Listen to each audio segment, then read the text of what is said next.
बिस्मिल्लाहिर्रहमानिर्रहीम। Dear students, welcome to excellence online education. Biology की class में खुशामदीद। आज हम बायोलॉजी की क्लास में थोड़ा हमारा जो मंडे को पेपर होने वाला है, थोड़ा सा उस पेपर के हवाले से बात करेंगे कि हमारा जो पेपर है वो कैसे आएगा जी, और उसमें हमें किस किस तरीके से हमारी स्ट्रेटजी क्या होगी तैयारी की। ठीक है, तो तैयारी की स्ट्रेटजी के हवाले से हम बात करेंगे। तो अगर हम अपने पेपर पर वापस एक बार नज़र दौड़ाएं तो हमारा पेपर जो है उसमें क्वेश्चन नंबर 1 जो है वो सेक्शन ए होता है। सेक्शन ए होता है जिसमें हमारे पास होते हैं एमसीक्यू। ठीक है जी, आपको पता है जी, जो पैटर्न चेंज हुआ हुआ उस हिसाब से एमसीक्यूज हमारे ज्यादा आएंगे। फिर जो क्वेश्चन नंबर 2 होता है उसको हम कहते हैं सेक्शन बी। दरअसल ये सेक्शन बी हमारा शॉर्ट क्वेश्चन होते हैं। इसमें दो सवाल आते हैं, दो किस्म के सवाल आते हैं। पहले किस्म के जो सवाल होते हैं उसको हम कहते हैं रीजनिंग क्वेश्चन। रीजनिंग क्वेश्चंस होते हैं, एक एक नंबर का इनका आंसर होता है जी, छोटा छोटा सा आंसर होता है, एक एक दो दो लाइन का। और दूसरा जो सवालात होते हैं वो होते हैं हमारे शॉर्ट क्वेश्चंस। ठीक है, ये डेफिनेशन भी हो सकती हैं, डिफरेंसेस भी हो सकते हैं, तो ये दो होते हैं। अभी जो पुराना पैटर्न था उसमें 5 ये होते थे रीजनिंग क्वेश्चंस, 5 आपने शॉर्ट क्वेश्चन आंसर को करने होते थे। नए पैटर्न में थोड़े से ये रिड्यूस हो जाएंगे, कम कम करने होंगे। जबकि तीसरा जो सेक्शन होता है उसको हम कहते हैं सेक्शन सी। इसमें हमारे पास लॉन्ग क्वेश्चन होते हैं। पहले हमें 3 में से 2 करने होते थे, अब हमें 1 करना होगा पैटर्न। फिर भी आप चाहें तो देख लीजिएगा, मुझे एग्जैक्ट नया पैटर्न याद नहीं है। तो ये हमारे होंगे लॉन्ग क्वेश्चन आंसर। तो 4 चीजें हो गई आपके पास। 4 चीजें जी आपके पास। Number 1 MCQs, number 2 reasoning questions, number 3 short question answers, number 4 long question answer. कौन सी चीज कितनी आएगी इसके लिए आपको बोर्ड ने मॉडल पेपर दिया है, देख लिएगा उसमें कि कितने एमसीक्यूज आएंगे, कितने रीजनिंग क्वेश्चंस होते हैं, उसमें से कितने करने होंगे, कितने की चॉइस है। शॉर्ट क्वेश्चंस कितने आएंगे, उसमें से आपने कितने अटेम्प्ट करने हैं, कितने की चॉइस है। इसके लिए आप अपने मॉडल पेपर को देख लीजिएगा एक नज़र। मॉडल पेपर से आपको अंदाजा हो जाएगा कि आपने कौन सी चीज़ कितनी कितनी करनी है। हम बात करें तैयारी की, तो हमें एमसीक्यूज की तैयारी करनी है। एक तो वो जो किट है ग्रैंड टेस्ट की तैयारी करनी है आपको एमसीक्यूज की, और पास पेपर की आपको तैयारी करनी है। ठीक है जी, ग्रैंड टेस्ट किट के जो एमसीक्यूज हैं उनको सॉल्व करके मैं आपको सेंड कर चुका हूँ, जबकि पास्ट पेपर्स के एमसीक्यूज सॉल्व हुए हुए होते हैं। वैसे अगर आप किट याद करोगे, किट के एमसीक्यूज याद करोगे, तो ऑलमोस्ट पास्ट ईयर के जितने भी एमसीक्यूज हैं आपको वो उसकी भी तैयारी हो जाएगी। लेकिन फिर भी एक नज़र देख लेगा, रिवाइज हो जाता है। तो बस यहाँ से अगर आप किट से एमसीक्यूज की तैयारी कर लें, पास्ट पेपर से एमसीक्यूज की तैयारी कर लें, तो बहुत है जी। आई थिंक एमसीक्यूज निमट सकते हैं आप। रीजनिंग क्वेश्चंस की बात करें तो मैंने आपको तकरीबन मोर देन 100 जो है मैंने आपको रीजनिंग क्वेश्चंस आंसर्स के साथ सेंड कर दिए। आपके पास वो जो रीजनिंग क्वेश्चंस है 100 से ज़्यादा है, जाहिर बात है, मैं भी मानता हूँ ज़्यादा है। लेकिन मैंने कोशिश ये की है कि उनके आंसर्स 1 2 लाइन 3 लाइन से ज़्यादा ना हो। इतना दुख का सवाल है कि उनके आंसर शायद 2 2 4 4 लाइनों से ज़्यादा हो, लेकिन बाकी सारे सवाल 1 2 लाइनों से ज़्यादा नहीं है उनके जवाब। तो आसानी से याद हो जाएंगे, एक एक दो दो लाइनें 5 5 मिनट में भी अगर याद करो तो 100 मिनट में 2 3 घंटे में आराम से हो सकते हैं। तो वो तमाम रीजनिंग क्वेश्चंस आप याद कर लिएगा। ऑलमोस्ट बहुत से तो आपको याद होंगे, आपने तमाम टॉपिक्स को समझा है तो ऑलरेडी आपको याद होंगे। फिर भी कोई आपका रीजनिंग क्वेश्चन है, उसका आंसर है, आपके समझ में नहीं आ रहा कि ये क्या रीजन है जी, इसका क्या जवाब है, तो वो मुझसे कंसल्ट कर लिएगा, मैं आपको समझा दूंगा इस सवाल में क्या पूछा जा रहा है और इसका जवाब मैंने क्या दिया है। सवाल समझ के याद करोगे तो आसानी से याद हो जाएगा। ठीक है, तो 100 क्वेश्चन आंसर्स में अगर आपको कोई सवाल परेशान करे तो फौरन से मुझसे कंसल्ट करिएगा, मैं आपको उसका रीज़न समझा दूंगा, तो फिर आपको आसानी से याद हो। वो 100 प्लस रीजनिंग क्वेश्चन अगर आप याद कर लो तो इंशाल्लाह आपके रीजनिंग क्वेश्चन वाला सेक्शन भी निमट जाएगा। For the short question answer and for the long question answer मैंने आपको 14 चैप्टर पढ़ाकर 14 चैप्टरों के नोट्स प्रोवाइड किए, और मैंने आपको हर चैप्टर के इंपॉर्टेंट क्वेश्चंस भी बताता गया। साथ मैंने आपको जो है इनको याद करा के इनका टेस्ट भी दिया है। तो होप कि आपको वो सारे चैप्टर 14 के सारे क्वेश्चन आंसर याद हैं, आपने बस उनको रिवाइज करना है। तो रिवाइज करें, टाइम नहीं है आपके पास, आज का दिन है, कल का दिन है, परसों के बाद रिवाइज करें। 14 के 14 चैप्टर अगर आपने याद किए हैं तो सारे रिवाइज जरूर करिएगा, जरूर करिएगा। ठीक है जी, आपने ज़रूर करना है। कुछ सवाल ऐसे होते हैं जो इंतहाई इंपॉर्टेंट होते हैं, उनको बहुत अच्छे तरीके से रिवाइज करना है। जैसे अगर मैं आपसे बात करूं, एग्जैक्टली बात करूं, तो आपके जैसे फाइलम वाला जो चैप्टर है किंगडम एनिमेलिया, उसमें से बहुत सारे फाइलम है, ज़्यादातर फाइलम में से शॉर्ट क्वेश्चन आंसर आते हैं। लेकिन फाइलम एनिलीडा, मोलस्का, ठीक है मैं लिख देता हूँ कौन कौन सा। एक है फाइलम एनिलीडा, एक है मोलस्का, एक है आर्थ्रोपोडा। ये 3 फाइलम जरूर याद करिएगा, ठीक है, इसमें से लॉन्ग क्वेश्चन बन सकता है। इसी तरीके से क्लासेस में आए तो क्लासेस एक है जी मैमल्स वाली क्लास मेमेलिया, एक है एविस। इन दो को भी जरूर याद कीजिए। अक्सर मेमेलिया से लॉन्ग क्वेश्चन बन सकता है, एविस से नहीं बनता, मेमेलिया से यूँ बन सकता है क्योंकि मेमेलिया के अंदर भी फिर मजीद 3 क्लासेस होती हैं, तीनों को अच्छे तरीके से पढ़ना। ये बड़ा क्वेश्चन बना याद बनाया जा सकता है। एविस के अंदर आपको जनरल फैक्टर मिलेंगे कि क्लास 2 है और 2 क्लास के अंदर वो लॉन्ग क्वेश्चन नहीं बनता, तो सब क्वेश्चन वगैरह में आता है, एक में लॉन्ग में आता है। ये 2 लाजमी बनेगा आपको, और फिर आपको उस चैप्टर से बाकी शॉर्ट क्वेश्चन भी बनते हैं, मैंने आपको बताया था या आप याद भी किया हुआ है, राइट सब करोगे आप, लेकिन ये लाजमी करना है, यानी लाजमी से मुराद कि आपको बिल्कुल लोअर लेवल रिवाइज। उसके बाद मजीद नीचे आए आप तो आपको वो जो ह्यूमन डाइजेस्टिव सिस्टम है, ह्यूमन डाइजेस्टिव सिस्टम, ये मेरे हिसाब से इम्पोर्टेंट लग रहा है मुझे। ये आपने याद करना होगा, पक्का पक्का रिवाइज करना होगा। और डाइजेस्टिव सिस्टम के सर आप अच्छा जी, ठीक है जी। तो न्यूट्रिशन वाले चैप्टर में से ह्यूमन डाइजेस्टिव सिस्टम लाजमी रिवाइज करिएगा, ये थोड़ा इंपॉर्टेंट लग रहा है। इसी तरीके से गैस्ट्रो इंटेस्टाइनल ट्रैक्ट डिसऑर्डर्स जो होते हैं, जीआईटी डिसऑर्डर, वो जो पढ़े में आपने ना, वो क्या नाम है उसमें यार, एक तो वो था पेट में दर्द, डायरिया वगैरह था, वो वाले टॉपिक शायद लिखवाए थे, मेरे आपको नोट्स में है ये। अगर नहीं हो तो मुझे बता दिएगा, मैं आपको सेंड कर दूंगा, अगर चेक करिएगा नोट्स में ना हो तो। वैसे मुझे याद पड़ता है और आपने याद भी किया हुआ है। तो ये वाले डिसऑर्डर्स लाजमी याद कीजिएगा। यहाँ के डिसऑर्डर थे, डिसऑर्डर एक लाजमी आएगा, एक लाजमी आता है। अब या तो जीआईटी डिसऑर्डर भी आ सकते हैं या रिस्पायरेटरी डिसऑर्डर, ठीक है जी, रिस्पायरेटरी डिसऑर्डर पढ़े आपने। और कार्डियोवैस्कुलर डिसऑर्डर, कार्डियोवैस्कुलर डिसऑर्डर, 3 किस्म के डिसऑर्डर्स आ रहे हैं आपके पास फर्स्ट ईयर की बायोलॉजी में। एक चूंकि आपने डाइजेस्टिव सिस्टम पढ़ा है तो उसके डिसऑर्डर, रिस्पायरेटरी सिस्टम पढ़ा है तो उसके डिसऑर्डर, कार्डियोवैस्कुलर सिस्टम पढ़ा है तो उसके डिसऑर्डर। इन तीनों के डिसऑर्डर लाजमी याद कर लिएगा, एक लाजमी आएगा। मेरे हिसाब से एक क्वेश्चन ये लाजमी बनता है, एक क्वेश्चन ये लाजमी बनता है। इसी तरह ह्यूमन डाइजेस्टिव सिस्टम इंपॉर्टेंट है मेरे हिसाब से। इसी तरीके से ब्रीथिंग मैकेनिज्म जो होता है, ब्रीथिंग मैकेनिज्म हो गया, ठीक है, या तो ब्रीथिंग मैकेनिज्म आएगा या ह्यूमन रिस्पायरेटरी सिस्टम, ये भी इंपॉर्टेंट लग रहा है जी मुझे। और तीसरा जो बहुत इंपॉर्टेंट लग रहा है, यानी अगर सिस्टम्स में से मुझे लगता है ना ह्यूमन डाइजेस्टिव सिस्टम, ब्रीथिंग, तो मुझे उसमें लग रहा है जी हार्ट का आएगा, हार्ट का इंटरनल स्ट्रक्चर, उसका फंक्शन, उसकी डायग्राम, हार्ट का इंटरनल स्ट्रक्चर, ठीक है। तो ये है जी, जरा आपने एक तो इन क्वेश्चंस को लाजमी देखना है, Arthropoda, Mollusca, Annelida, Mammalia, Aves. Disorders लाजमी देख लिएगा जी, gastrointestinal tract disorder, respiratory disorder, cardiovascular disorder. जबकि सिस्टम में human digestive system, breathing mechanism, human respiratory system और हार्ट का इंटरनल स्ट्रक्चर, ये सारे सवाल रिवाइज जरूर करिएगा।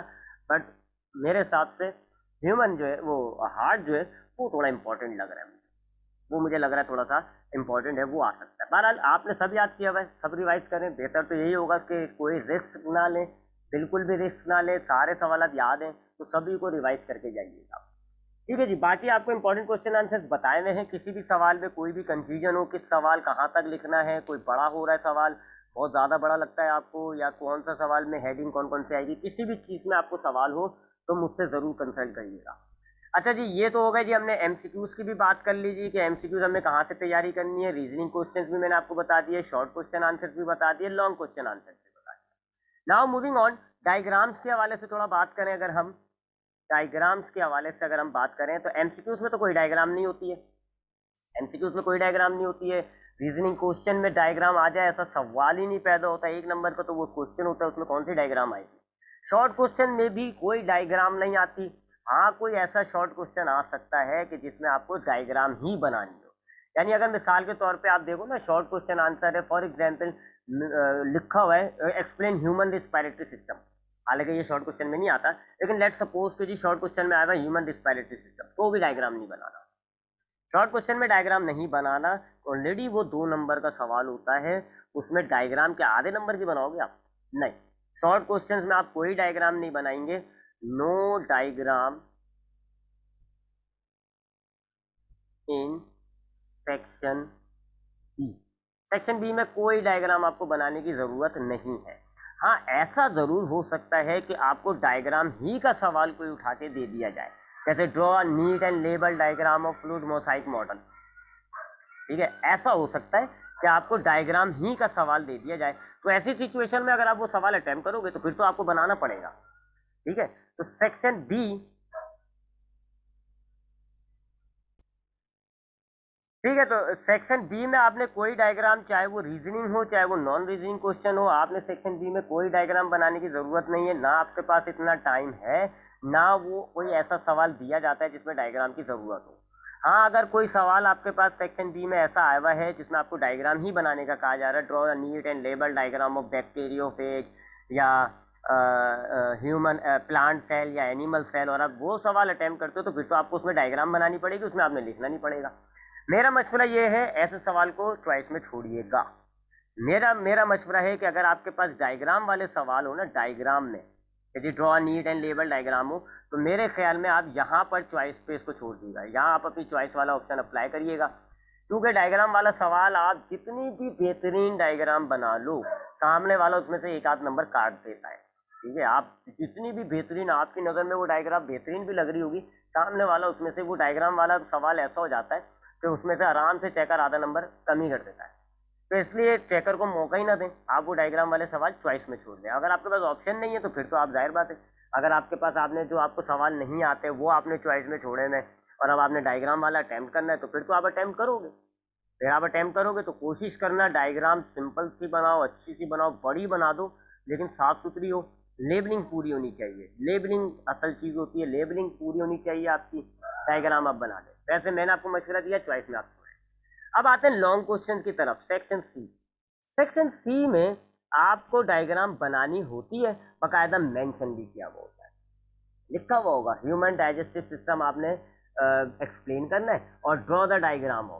बाज़ औक़ात ऐसा होता है कि जी सेक्शन ए, जैसे क्वेश्चन नंबर 4 है, तो इसका ए पार्ट लिख देंगे जी, एक्सप्लेन ह्यूमन डाइजेस्टिव सिस्टम, और इसके बी पार्ट में कहेंगे draw it's diagram, draw it's diagram. तो ये आप पे तर्ज खा लिया जाता है। ठीक है जी, क्योंकि ऑलरेडी आपको यहाँ पे जब लिख दिया ना एक्सप्लेन ह्यूमन डाइजेस्टिव सिस्टम, आपने यहाँ डायग्राम बनानी होगी, वो आप पे तर्ज खा देते हैं, कहते हैं कि चलो यार नीचे वाले सवाल में डायग्राम बना लेना। अगर आपको ये नहीं भी दिया हुआ ना, तब भी आपको यहाँ डायग्राम मस्ट ड्रॉ करनी है। डायग्राम आप लॉन्ग क्वेश्चंस में लाजमी ड्रॉ करोगे। एक ही सूरत है कि जिसमें आपने डायग्राम नहीं ड्रॉ करनी होगी, अगर आपको ब्रैकेट में मेंशन करके दे दिया जाए नो डायग्राम इज रिक्वायर्ड, तब आप डायग्राम नहीं ड्रॉ करोगे। तो दोनों में अलग अलग बातें हो रही हैं। सेक्शन बी में आप डायग्राम नहीं बनाओगे, जबकि सेक्शन सी में डायग्राम लाजमी बनाओगे। कोई ऐसा सवाल आता है, मिसाल है जी एक्सप्लेन हार्ट, और ब्रैकेट में लिख दिया नो डायग्राम, तो फिर आप नहीं बनाओगे डायग्राम।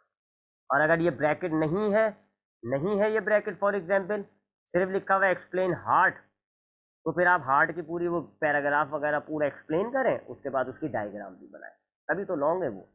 ठीक है, तो लॉन्ग क्वेश्चंस में आपने डायग्राम लाजमी ड्रॉ करनी होगी। ठीक है, अगर किसी सवाल आप अटैम्प्ट कर लो जिसमें डायग्राम नहीं लिखी हुई, तो फिर ठीक है, नो डायग्राम लिखा हुआ है तो फिर आप मत बनाएं। ठीक है, तो डायग्राम को आपको मैंने बता दिया, रीजनिंग क्वेश्चन में कोई डायग्राम नहीं बनाइएगा, सेक्शन बी में कोई डायग्राम नहीं बनाइएगा। सेक्शन बी का कोई सवाल आप डायग्राम वाला अटैम्प्ट करते हो तो फिर बनाना पड़ेगी।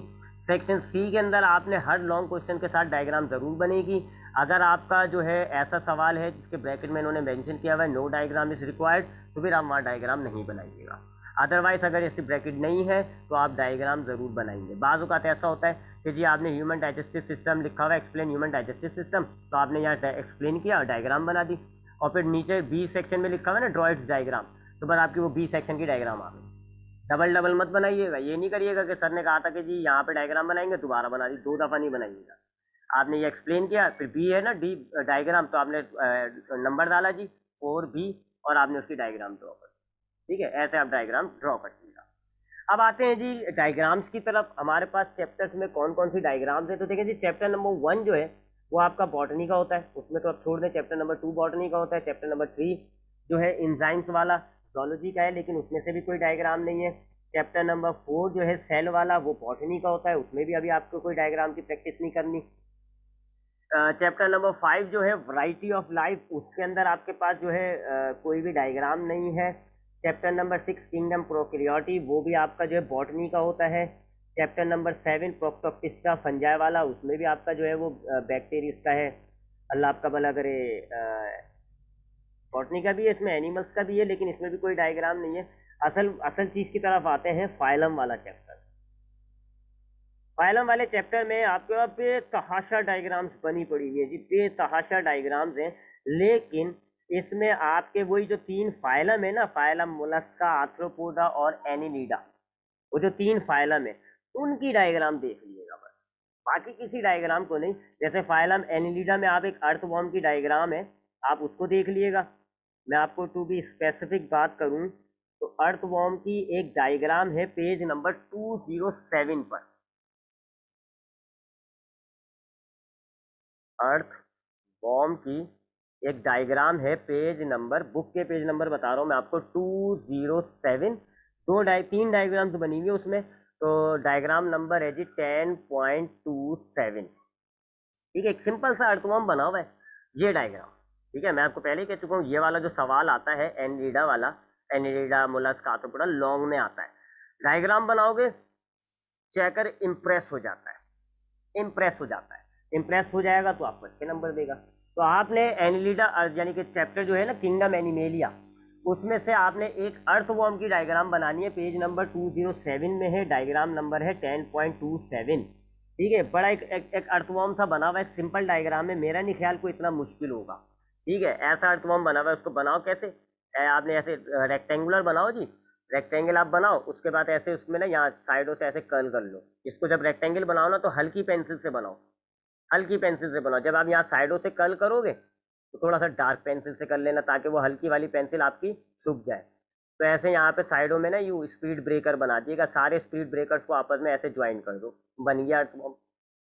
सारे स्पीड ब्रेकर को ऐसे आपस में ज्वाइन कर देना तो बन जाएगा आपका अर्थवॉर्म। बस बीच का एक सेगमेंट जो है थोड़ा सा रब करिएगा, यहाँ से थोड़ा सा बीच का एक सेगमेंट रब करके थोड़ा सा उसको ऐसे यूं करके ना यूं कर देना, उसको चकोर सा बना देना, उसको यहाँ डॉट डॉट से लगा देना। ठीक है जी, बस। और ये आपने इसको थोड़ा सा या शेडिंग वेडिंग दे देना, बस खत्म। लेबलिंग याद कर लो, कौन सा इतना मुश्किल है। हाँ, इसके पॉइंटेड एंड कर दिएगा, जैसे आखिर में ना ये ऐसे कर दिएगा, यूं यूं करेगा ना, यूं कर दिएगा। ये तो मैंने अजीब सा बना दिया, ऐसे कर दिएगा ये। जैसे ये आहिस्ता आहिस्ता ना इनको करीब लाते जाइएगा, ये एक लाइएगा, ये एक लाइएगा और ये खत्म, ऐसे कर दिएगा। ठीक है, तो इजी है जी, कोई इतनी मुश्किल नहीं है अर्थवॉर्म की डायग्राम। ठीक है, प्रैक्टिस कर लिएगा, परेशानी हो तो मुझे बता दिएगा। अच्छा, दूसरा फाइलम है एनिलिडा के बाद, दूसरा फाइलम है आपका मोलस्का। अच्छा, मोलस्का की डायग्राम भी आप बना लिएगा, प्रैक्टिस कर लिएगा। मोलस्का की डायग्राम आपको मिलेगी, मैं पेज नंबर बता देता हूँ आपको। मोलस्का की डायग्राम आपको मिलेगी पेज नंबर 208। 208 डायग्राम नंबर है आपके पास 10.29। 10.29 में 2 डायग्राम बनी हुई है, तो सिर्फ ऊपर वाली बनाइएगा, अपर वाली। 2 डायग्राम्स है जी उसमें। ठीक है, तो ऊपर वाली जो है ना बाकायदा एक स्नेल बना हुआ है, उस डायग्राम को बना लिएगा। वो भी कोई इतनी मुश्किल नहीं है। स्नेल हम दुनिया में हमने सपने देखा हुआ है स्नेल, ज़रूरी नहीं है कि जो स्नेल का पैटर्न यहाँ बना हुआ है वही बनाओ। ऐसे बना लो बस आप एक स्नेल। ठीक है जी, ऐसे बनाओ, उसका ये मुंह दिखाया आपने। ठीक है जी, ये उसके फूट दिखाया आपने, ये फूट आ गए। ठीक है, ये उसकी टेल और ये आपने पीछे से उसका शेल बना दिया। ठीक है, अंदर के जो सिस्टम है, शेल ऐसे स्पाइरल कर देगा, अंदर के सिस्टम दिखा दिएगा बस। यहाँ 2 एंटीना बनाए, कौन सा इतना मुश्किल है। अब अंदर के सिस्टम आप दिखा दिएगा जी कि ये माउथ है जी, ये माउथ है ऐसे। ठीक है, अंदर जो है वो दिखा रहे हैं आपको कि एक मेंटल कैविटी शो करनी है आपको, तो आपने ये मेंटल कैविटी बनाई ऐसे। ठीक है, अंदर के सिस्टम देख लिएगा बने में, कोई मेरा नहीं ख्याल इतनी मुश्किल डायग्राम है। अगर ये मुश्किल लगे तो आपको मैंने नोट्स में भी एक डायग्राम सेंड की हुई है, यानी मैंने जो नोट्स में मोलस्का एक्सप्लेन किया हुआ है तो उसकी एक अलग डायग्राम है। वो वाली डायग्राम आसान लगे तो आप वो बना लिएगा, बहरहाल बनाइएगा ज़रूर। उसके बाद आ जाए फाइलम आर्थ्रोपोडा के अंदर। तो फाइलम आर्थ्रोपोडा, आर्थ्रोपोडा। अब आर्थ्रोपोडा बहुत बड़ा फाइलम है, इसके अंदर तो बहुत सारे किस्म के ऑर्गेनिजम्स आते हैं। किसी भी एक ऑर्गेनिज्म की डायग्राम बना दिया, किसी भी। अच्छा याद रखिएगा, डायग्राम आर्थ्रोपोडा के जब कैरेक्टर्स लिख रहे हो ना उसके बराबर में बना लो या उसके नीचे बना लो, क्लास के सामने मत बनाना, क्योंकि आर्थ्रोपोडा में बहुत सारी, यहाँ ये ऊपर अर्थवॉर्म में भी बता रहा हूँ मैं। अगर आप अर्थवॉर्म, ये आपने अर्थवॉर्म की हेडिंग डाली अर्थवॉर्म, और ये आप उसके कैरेक्टर्स लिख रहे हो 1 2 3 4 5, जहाँ कहीं बनाना थे, उसके बाद नीचे क्लास लिखना, जो भी क्लास है उसकी पहली दूसरी तीसरी वगैरह। अगर यहाँ क्लास के बाद आपने डायग्राम बना ली ना, कहाँ आ गया मैं, हाँ, क्लास के बाद यहाँ कहीं डायग्राम बनाई तो फिर वो क्लास की हो जाती है।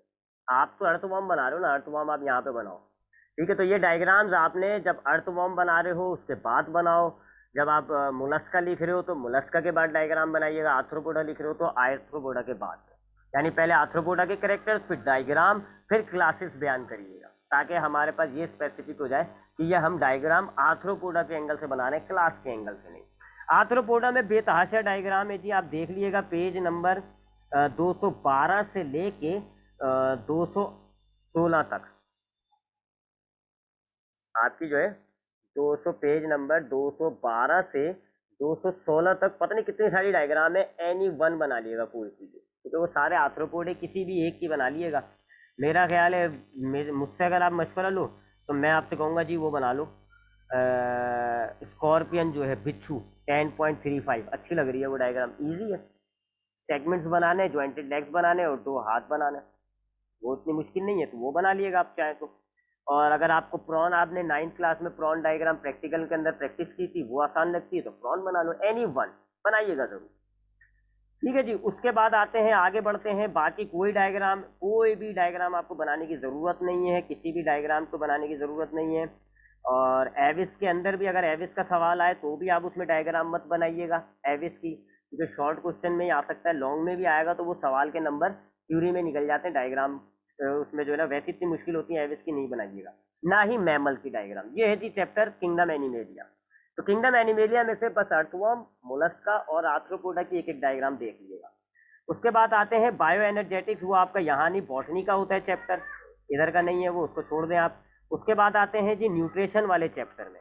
अच्छा, न्यूट्रिशन वाले चैप्टर में जोलॉजी का भी होता है, बॉटनी का भी होता है, तो बॉटनी वाले हिस्से को अगर हम छोड़ दें, जोलॉजी के हिस्से की बात करें, तो आपने एक जो डायग्राम है वो है डाइजेस्टिव सिस्टम ऑफ कॉकरोच, ये अक्सर आ सकती है, ये शॉर्ट में आ सकती है, draw the label diagram of digestive system of cockroach, digestive system of cockroach, ठीक है जी। ये आपका है पेज नंबर 291 में, पेज नंबर 291 में देख लिएगा, डायग्राम बना लिएगा। इसमें कॉकरोच का मुंह बड़ा टेढ़ा लग रहा है, उसको इतना खतरनाक बनाने की आपको ज़रूरत नहीं है, बहुत ही सिंपल सा होता है जी। असल चीज़ जो डाइजेस्टिव सिस्टम ऑफ कॉकरोच में होती है वो उसका डाइजेस्टिव ट्रैक होता है, ठीक है। तो वो ऐसा होता है जी, ये आपके पास आ जाता है जी क्रॉप, उसके बाद आ जाता है जी ये गिजर्ड, ठीक है जी। ये कौन सा इतना मुश्किल है, ये सिलेंडर सा बनाया आपने, ये अलादीन के चिराग की तरह बनाया या आपने, ये आपने जो है क्रॉप इसका छोटा सा बनाया। उसके बाद ये आती है इंटेस्टाइन, इंटेस्टाइन बस ऐसे कर्ल कर लो, ज़रूरी नहीं है इसको इंटेस्टाइन को पूरी बेहतरीन सही कल दिखाओ, ऐसे कल दिखाओ आप, ठीक है जी। इसको बल्कि यहाँ से टर्न करके ना वापस ट्रैक पे लेके जाओ, ठीक है जी। और यहाँ से थोड़ा सा इसको स्वेलिंग कर दो, थोड़ा सा मोटा कर दो, ठीक है जी। यहाँ पे इसकी बॉडी बन जाएगी, ठीक है जी, ऐसे बना लेना आप इसकी बॉडी। ये इसका आपने एनएस दिखाया जी, ये इसकी बॉडी आ रही है, ये, और ये इसका हेड आ रहा है, ठीक है जी, ये हेड आ रहा है। अब यहाँ पे आपके पास जो है वो आती हैं क्रॉप्स आती हैं, ये क्रॉप्स है जी, या क्रॉप्स बना लो आप, और यहाँ पर आप ऐसे करके ना मालफिजियन ट्यूब्यूल्स बना लो आप, ठीक है। तो ये भी कोई इतनी मुश्किल नहीं है, पैटर्न पैटर्न दिमाग में बिठा लें, कुछ भी नहीं है मुश्किल। अगर आपको ये इसकी, बल्कि जो मेरे नोट्स के अंदर मैंने डायग्राम बनाई हुई है ना वो ज़रा ज़्यादा सिंपल है, बुक वाली डायग्राम मेरे सामने अभी खुली हुई है, वो मुझे थोड़ा सा मुश्किल लग रही है। अगर आप नोट्स वाली डायग्राम देखोगे तो वो आपको थोड़ी सिंपल लगेगी, तो अगर आपको नोट्स वाली डायग्राम सिंपल लगे तो वो ज़रूर बना लिएगा, ठीक है। तो एक ये वाली डायग्राम है आपके पास, और जो सबसे इंपॉर्टेंट डायग्राम है that is the digestive system of human, page number, ये सबसे इंपॉर्टेंट है क्योंकि ये सवाल लॉन्ग में आ सकता है, तो इसकी डायग्राम भी आपको बनानी पड़ेगी, डाइजेस्टिव सिस्टम ऑफ ह्यूमन, या आप बुक से अगर लेंगे तो बुक में ये है फिगर नंबर 12.11, पेज नंबर है ये 292। ठीक है जी। अब यहाँ एक बात होती है जी, अक्सर मैंने देखा है बच्चे जब ये डायग्राम बना रहे होते हैं, डाइजेस्टिव सिस्टम तो बना लेते हैं, इंसान बनाते हुए जो है ना वो डर लगता है। तो ज़रूरी नहीं है आप इंसान बनाएं, ठीक है ना। आपने देखा है ना ये डायग्राम, तो आपको ये इंसान होता है जी, नाक, ये मुंह और ये वो, ज़रूरी नहीं है। आप बस ये चीज़ बना गए, ये चीज़ बना लो बस, यहाँ से अंदर का डाइजेस्टिव ट्रैक्ट दिखाना ज़रूरी है।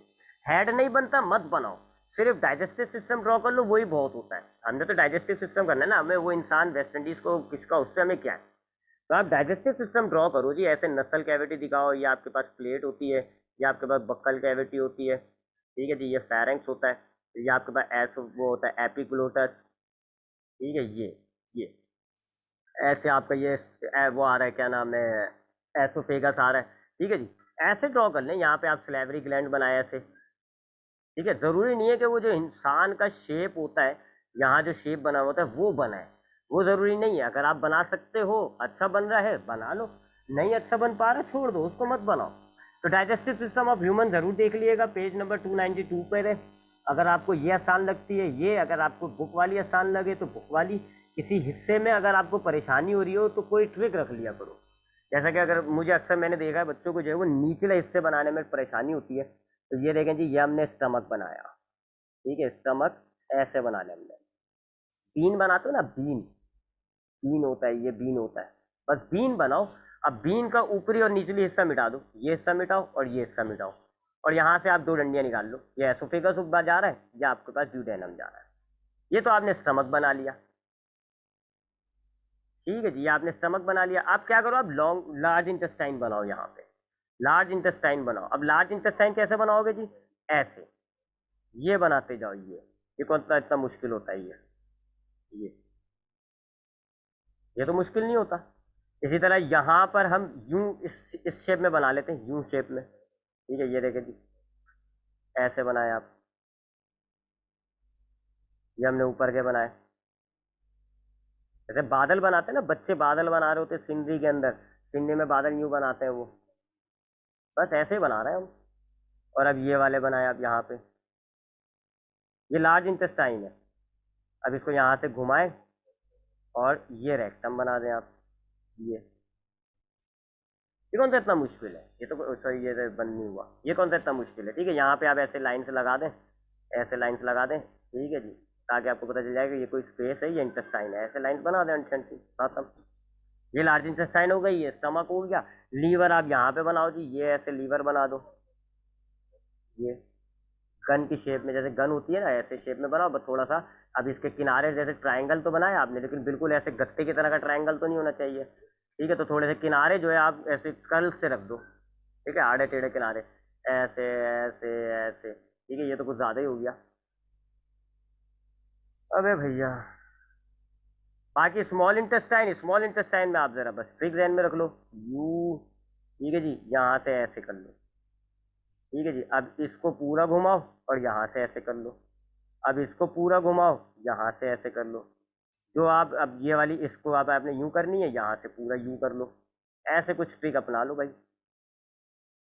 ये घुमाओ, ठीक है जी, ये घुमाओ, अब इसको यूं करो, ये घुमाया आपने, ऐसे बस बना लो, ठीक है। तो ये शॉर्ट इंटेस्टाइन इस तरह कुछ बनाने की मिक्सअप तो होती है, ज़रूरी नहीं है। कुछ लोग जो है ऐसे दो किनाल्स लेके चल रहे होते हैं जी, ये एक है जी, ये आ रही है, ठीक है जी, ये इसको ऐसे कल किया, ये आ रही है, ये फिर इसको ऐसे कल किया, जहाँ पे मुड़ रही होगी ना वहाँ ये वी बना दिया जाता है। अब देखो यहाँ से मुड़ रही है तो मैंने निचले हिस्से पे ये वी बनाया, ऊपर से गोल घुमा दिया। अब यहाँ से मुड़ेगी तो यहाँ से मैंने कल ऐसे वी बनाया, ये गोल घुमा दिया। कुछ लोग ऐसे बना लेते हैं, कोई सा भी पैटर्न रखो, डायग्राम को इतनी मुश्किल नहीं है। हिस्से हिस्से में बनाओ, पहले इंटेस्टाइन बनाओ, फिर स्टमक बनाओ, फिर स्मॉल इंटेस्टाइन, फिर तो आसान हो जाता है। तो ये डाइजेस्टिव सिस्टम है, बाकी इसके अंदर कोई इतनी इंपॉर्टेंट नहीं है जी। Small intestine, large intestine, stomach वगैरह ये सब बेकार है, इतनी काम की नहीं है। अब आते हैं हम रिस्पायरेटरी सिस्टम में। तो रिस्पायरेटरी सिस्टम के अंदर जो है भाई आपका लंग्स की डायग्राम जो है ना, वो रिस्पायरेटरी सिस्टम ऑफ ह्यूमन, वो इंपॉर्टेंट है। सवाल इंपॉर्टेंट है वो तो पूरा, ह्यूमन रेस्पायरेटरी सिस्टम, ठीक है जी। इसकी जो डायग्राम है वो इंपॉर्टेंट है। वो आपको मिलेगी पेज नंबर 337 ओ 317, 317 पेज नंबर पे है, और डायग्राम का नंबर है 13.9, ठीक है, सबसे नीचे वाली है। उस डायग्राम को देख लीजिएगा। अब उस डायग्राम के लिए भी वही है जी, आपके पास चूंकि आपने डाइजेस्टिव सिस्टम में बक्कल कैविटी तो बनाना सीख लिया होता है, तो वो आपका बिल्कुल वैसा ही रहेगा। वही बक्कल कैविटी ऐसे कीजिए, आपके पास ये नसल कैविटी है, ये प्लेट है, ये बक्कल कैविटी है, ये आपके पास यूं आ रही है, ये आपके पास एसोफेगस है, ठीक है, ऐसे। ये तो बिल्कुल वही आपका डाइजेस्टिव सिस्टम का जो बॉडी पार्ट ऊपर था बिल्कुल वैसे ही रहता है। नीचे की तरफ जब आप आओ तो लंग्स बना लो। सबसे पहले आप लंग्स ड्रॉ कर लो जी, ऐसे 2 लंग्स ड्रॉ कर लो, एक लंग्स ये, एक लंग्स ये मैं अभी रब बना रहा हूँ, इतने गंदे से लंग्स नहीं बनाइएगा। अब ये ट्रैकिया आ रहा है, इसको ऐसे डिवाइड करो और 2 ब्रोंकस बना के इनको लंग्स के अंदर एंटर कर लो, ये ऐसे अंदर एंटर हो रही है। अब आपके उस डायग्राम में दोनों के अंदर जो है, अंदर की पार्टीशन, अंदर की कॉम्प्लेक्सिसिटी दिखाई हुई है, आपने एक के दिखाए, बस एक के दिखाए, दूसरे की दिखाने की जरूरत नहीं है।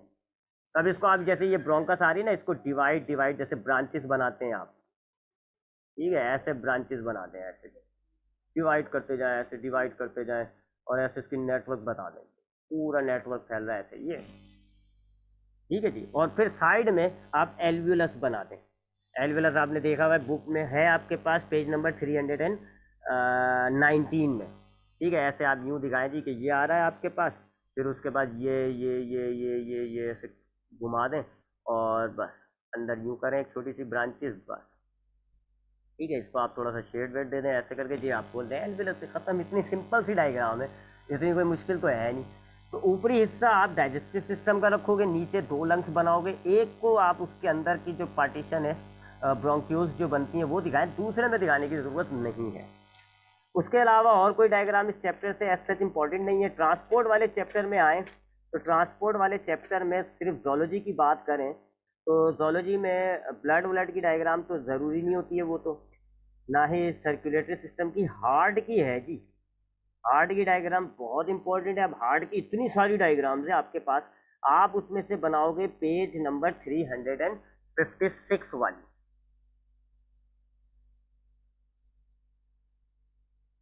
ठीक है। तो internal structure of heart, internal structure of heart, ये डायग्राम इंपॉर्टेंट है, इसकी ज़रा प्रैक्टिस अच्छी तरीके से करिएगा। ये आप बनाएंगे जी पेज नंबर 356 के अंदर मौजूद है, एक ही डायग्राम है वो वाली, विद द लेबलिंग। लेबलिंग जो हुई हुई है उस लेबलिंग के साथ। अगर वो डायग्राम आपको मुश्किल लगती है तो मेरे नोट्स में भी मैंने एक डिफरेंट डायग्राम दी थी। अपने नोट्स के अंदर मैंने बुक वाली डायग्राम्स नहीं रखी, डिफरेंट रखी है। वजह यही है कि बच्चों के पास एक ऑप्शन हो जाए, अगर वो बुक वाली डायग्राम आसान समझता है बुक वाली बना ले, नोट्स वाली आसान समझता है तो नोट्स वाली बना ले। तो आपके पास सारी डायग्राम्स में ही ये ऑप्शन है कि अगर आपको इन सारी डायग्राम्स, बुक का मैं आपको नंबर बताता जा रहा हूँ, अगर बुक वाली डायग्राम आपको आसान लगती है बुक वाली डायग्राम की प्रैक्टिस कर लें, नोट्स वाली आसान लगती है तो नोट्स वाली कर लें। तो ह्यूमन का जो हार्ट है आपकी बुक में पेज नंबर 356 में मौजूद है, देख लीजिएगा। हाँ, ये मैं ये नहीं कहूँगा कि ये आसान है, ये थोड़ी मुश्किल लगती है डायग्राम बनाने में भी, इसका शेप अक्सर चेंज होता रहता है, मुझसे भी, मैं भी बनाता हूँ तो मुझे थोड़ा सा मुश्किल लग रहा होता है। बहरहाल कोशिश करें अगर हम इसको बनाने की, तो ये कुछ ऐसा होता है जी, एक एक करके आपने जो है, आप पूरा हार्ट का शेप मत बनाओ कि पहले आपने पूरा हार्ट का शेप बना लिया, अब अंदर चैम्बर बना रहे हो, नहीं। आप एक एक करके चैम्बर्स बनाओ। पहले आपके पास होता है जी, ये आपके पास होता है राइट आर्टरियम, तो ऐसे गोल बनाया और उस पर आपने ये अच्छा सा बनाया ना गुलम, ये हमने गोल बनाया, पूरा सर्किल बनाया, चले ऐसे करते पूरा हमने ये सर्किल बनाया, ठीक है। और इसका ये किनारा मिटा दिया। हमें पता है ना यहाँ एक वॉल होता है जिससे हमारे पास जो ब्लड होता है वो राइट आर्टरियम से राइट वेंट्रिकल पे चला जाता है, तो हमने ये वॉल छोड़ दिया जी, और ऐसे हमने दिखा दिया कि ये आ गया वॉल, एक सर्किल और एक वॉल बना दिया। अब हम यहाँ पे नीचे वेंट्रिकल बना देंगे जी, ये हमने वेंट्रिकल बना दिया। वेंट्रिकल वी शेप में ही होगा, ठीक है, V for ventricle, V for उसका शेप। अब ये जो हमारे पास आ रहा है, जाहिर बात है थोड़ा सा अजीब हो रहा है ये। अब हमें पता है यहाँ से हमारी आर्टरी शुरू हो जाती है, पल्मोनरी आर्टरी। तो अब हमने यहाँ से पल्मोनरी आर्टरी बना दी जी, एक हमारी एक तरफ, एक हमारी एक तरफ, ठीक है जी। ये हमने पल्मोनरी आर्टरी ड्रॉ कर, ये हमारे पास 2 चैम्बर हो गए, ठीक है। एक एक करके चैम्बर बनाओ। ये हमने राइट और राइट आर्टरियम बनाया, ये राइट वेंट्रिकल बनाया, राइट वेंट्रिकल से हमने पल्मोनरी में ब्लड भेज दिया, लंग्स में। अब इसी तरीके से हम यहाँ पर एक वेंट्रिकल या आर्टरियम बनाते हैं जी, ये हमारे पास दूसरा आर्टरियम आ गया, ठीक है। इसके अंदर भी अगेन एक होल डाल देंगे ताकि ब्लड हमारा नीचे जाए। ये हमने वॉल बनाया एक, ये हमने वॉल बनाया दो। ठीक है जी, इसको हम ऐसे एक्सटेंड कर लेंगे क्योंकि हमें पता है ये हमारा जो है एओर्टा में जाएगा। अब यहाँ से हमने जो है वो दूसरा वेंट्रिकल ड्रॉ किया जी, ये हमारे पास दूसरा वेंट्रिकल आ गया। ठीक है, वही वी शेप में हमने वेंट्रिकल बनाया। अब ये जो है हमें पता है पल्मोनरी आर्टरी है। ठीक है, पल्मोनरी आर्टरी है तो इसको हमने, ये डॉटेड लाइन का मतलब होता है ये पीछे है, तो हमने डॉटेड लाइन बनाई कि जी पीछे है, अब ये हमारी नज़र आ रही है। फिर ये डॉटेड लाइन पीछे है, अब ये हमारी नज़र आ रही है, और ये हमने कर दिया ये कौन सा इतनी मुश्किल है यार। यहाँ पे आपने वो तीन जो है ऐसे दिखा देना है ताकि आपके हार्ट के अंदर ब्लड जा रहा है। अब आप इसका शेप कंप्लीट कर लो जी। अब ये शेप आप बनाओ तो कुछ ऐसे ही रखना हार्ट, ठीक है, बिल्कुल ऐसा ना हो, ऐसा होना चाहिए शेप। तो अब आप इसका आउटर शेप बनाओ, भले से आपको आर्टिक वेंट्रिकल की वॉल मोटी लगे या पतली, तो हम ये शेप बना लेते हैं जी। ये देखें ये, ठीक है, तो ये मैंने बनाई है, ज़रा बदशक्ल सी लग रही है, मैंने पहले ही कहा है, मुझे भी इसकी मैं बहुत प्रैक्टिस करता रहता हूँ, हमेशा हर बार एक नया किस्म का दिल बन जाता है। बहरहाल कुछ हद तक, काफ़ी हद तक एक्सेप्टेबल होती है ये डायग्राम। तो आप यूँ बना लिएगा, कोई इतना मुश्किल नहीं है। ठीक है, तो ये आपने अब नाम रखना है जी। ये हो गया right atrium, right ventricle, left atrium, left ventricle. आपने कहा जी ये pulmonary artery to the lungs, यहाँ लिखोगे टू द लंग्स, लिखोगे पल्मोनरी आर्टरी। फिर यहाँ आपने वेन्स बनाना तो भूल गए, यहाँ आपने वेन्स बनाई, यहाँ आपने साइनस विनोसिस बनाई दी है। ठीक है, डायग्राम कंप्लीट। तो ये आपके पास है जी हार्ट की डायग्राम। बाकी इसमें से और मैं एक नज़र देख लूँ, बाकी कुछ भी इंपॉर्टेंट नहीं है डायग्राम के वाले से, खत्म। That is just diagram. तो यही डायग्राम्स है जिनकी आपको प्रैक्टिस करनी होगी, यही मेरे एतबार से इंपॉर्टेंट लगती हैं जी, और यही हैं जो लॉन्ग्स में आएंगी। शॉर्ट में डायग्राम पहले कह चुका हूँ नहीं आएंगी। तो इन डायग्राम्स की प्रैक्टिस कर लिएगा। मैं आपको दिखा देता हूँ कौन कौन सी डायग्राम्स मैंने आपको बोली हैं, इन डायग्राम्स की प्रैक्टिस कर लें। एक आपको मैंने बोला है अर्थवॉर्म का, मुलस्का का, आर्थ्रोपोडा का, digestive system of cockroach, digestive system of human, human respiratory system, internal structure of heart. In diagrams की प्रैक्टिस कर लिएगा। तो अब हमने जो है वो एमसीक्यूज भी देख लिए, हमें एमसीक्यूज कहाँ से तैयारी करनी है, हमने रीजनिंग क्वेश्चंस भी देख लिए, हमने शॉर्ट क्वेश्चंस भी देख लिए, हमने लॉन्ग क्वेश्चंस भी देख लिए, जो डायग्राम्स थी वो भी मैंने बता दी। अब आपने इन सारे कामों के बाद, सारा कुछ रिवाइज करने के बाद, एमसीक्यूज आपको हो जाए, रीजनिंग क्वेश्चंस हो जाए, शॉर्ट क्वेश्चन, लॉन्ग क्वेश्चंस हो जाए, डायग्राम्स की प्रैक्टिस हो जाए, तो बिल्कुल जो आपका लास्ट तरीन काम होगा ना, बिल्कुल लास्ट काम जो आपको करना ज़रूर है, बिल्कुल लास्ट के अंदर आपने क्या करना है जी, सॉल्व करना है आपको अपना मॉडल पेपर। पहले ही कह चुका हूँ कि आपके पास जो पेपर्स आ रहे हैं वो मॉडल पेपर से काफ़ी हद तक टच होते हुए आ रहे हैं, काफ़ी हद तक एमसीक्यूज वगैरह, शॉर्ट क्वेश्चंस, लॉन्ग क्वेश्चंस, यानी यूँ कह सकते हो आप कि आपका मॉडल पेपर ही आपका गेस्ट पेपर है। तो लाजमी आपको मॉडल पेपर का एक एक सवाल, एक एक एमसीक्यूज आना चाहिए। तो आपने मॉडल पेपर के सारे एमसीक्यूज के आंसर देख लेने हैं, सॉल्व कर लें। अगर आपको किसी एमसीक्यूज के आंसर में डाउट हो, मुझसे पूछ लो।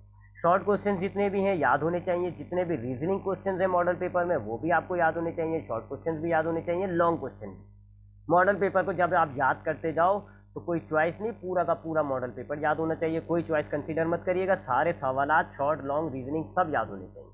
डायग्राम्स भी एक नज़र देख लीजिएगा कि क्या मॉडल पेपर में वही डायग्राम्स है जो मैंने आपको कही है, क्या रीजनिंग क्वेश्चन में कोई डायग्राम तो नहीं है, क्या शॉर्ट क्वेश्चन में कोई डायग्राम तो नहीं है, और लॉन्ग क्वेश्चन जो है उनमें आपने डायग्राम बनानी है, तो वो डायग्राम्स आपको आती हैं या नहीं।